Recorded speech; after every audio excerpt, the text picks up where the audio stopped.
everyone, welcome back to another video from Webtech Tutorial.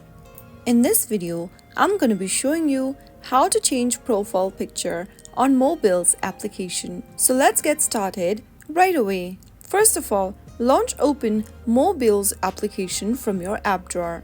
Also, make sure to log into your account if necessary. After you are in the main home page, click on your profile picture appearing at the top left corner. From the profile page, tap on the pencil button right under the avatar that is currently selected.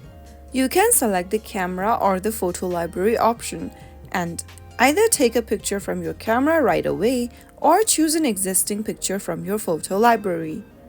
After selecting the picture, you can simply resize the picture and then tap on choose. Wait for a few seconds and you have now successfully uploaded or changed your Mobills account's profile picture. That is how it's easily done. If you found the video to be helpful, go ahead and give us a thumbs up. Don't forget to subscribe to our channel by hitting the subscribe button. Also, press on the notification bell so that you'll never miss another upcoming upload from us. I will see you again in the next episode. Thanks for watching.